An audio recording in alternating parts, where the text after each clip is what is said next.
And who do we have the pleasure of speaking with today? CC, short for Sierra Davidson. Miss Sierra, could you please tell us, give us some background on where you're from, how you grew up, and whatnot? I'm from St. Louis. I grew up out in the county. Grew up in going to church every day and, disciplined parents. What kind of household did you grow up in?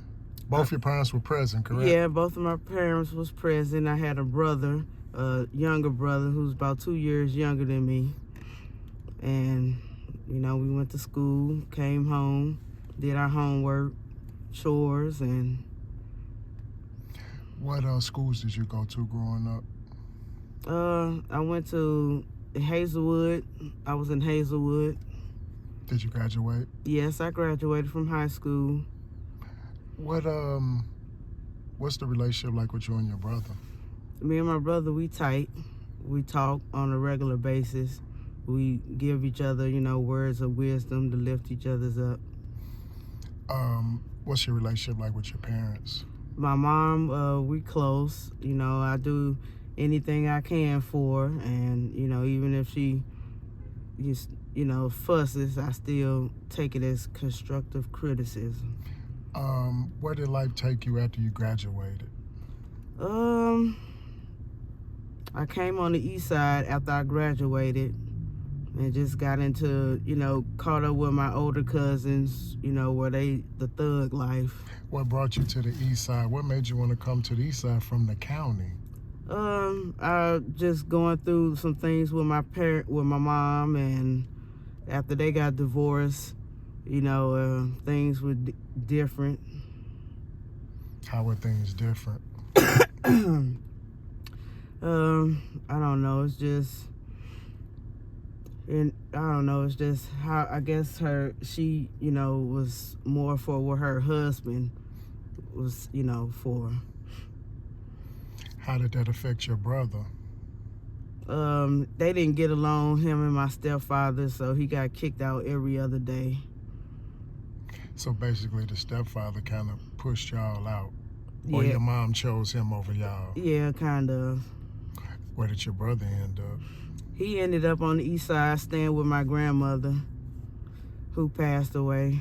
Rest in peace. And he, he just doing odd jobs to get by. And on the east side, how is the east side, in your opinion, how is it different from North County? Oh, it's way different. You don't have this stuff going on where people hanging out, people selling weed and stuff like that, begging and stuff. You don't have that type of stuff in the county. It's just peaceful, it's quiet.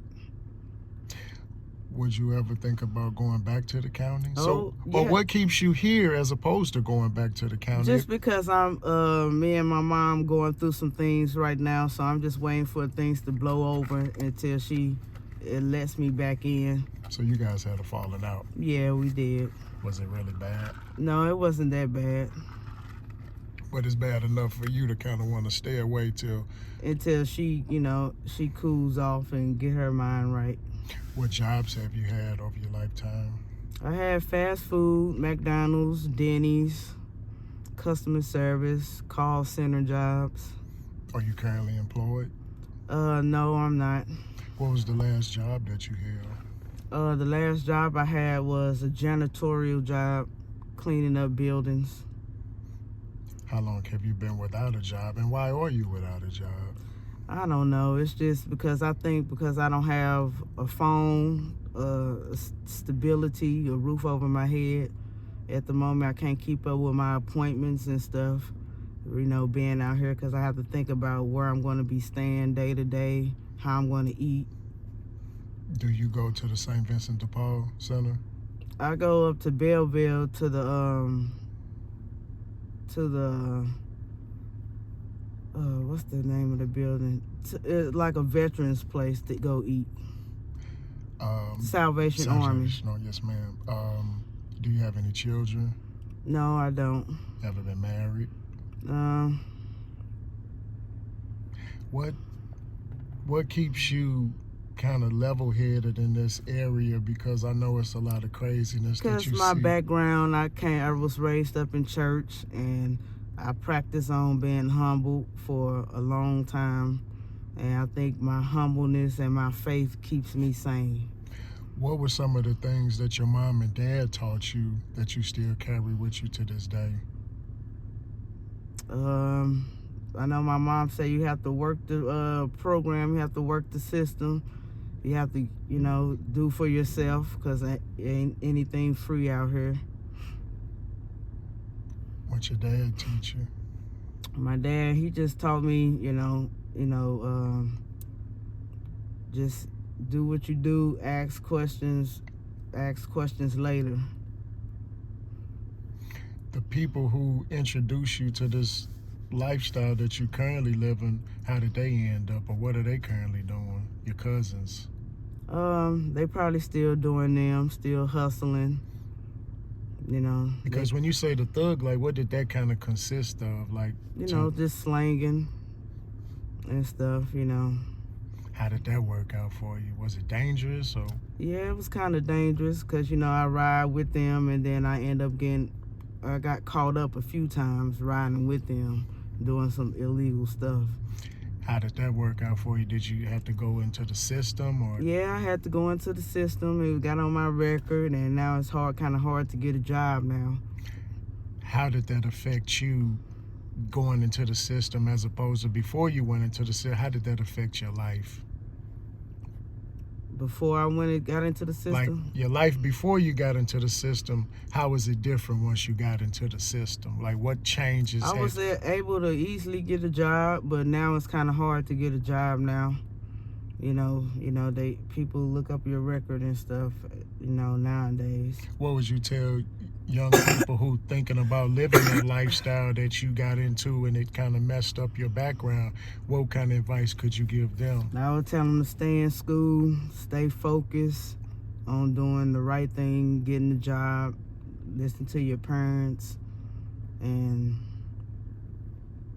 do everything the right way.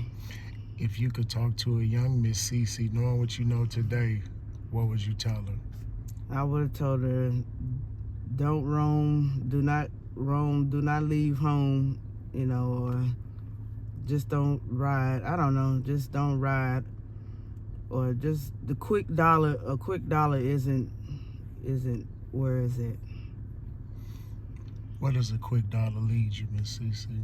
A quick dollar leaves you on the streets, struggling, and make it's hard for you to get by. And in closing, Miss Cece, we appreciate you taking time out with us and sharing with us. And in closing, if you want to leave us with anything, or if you want to say anything to anybody who may be looking for you, worried about you, wondering if you're okay, now's the time you can say something. I just want to tell my loved ones that I love them. I'm trying to stay focused and trying to get back on track. We appreciate you, Miss Cece, and we wish you all the best. Thank you. You're welcome.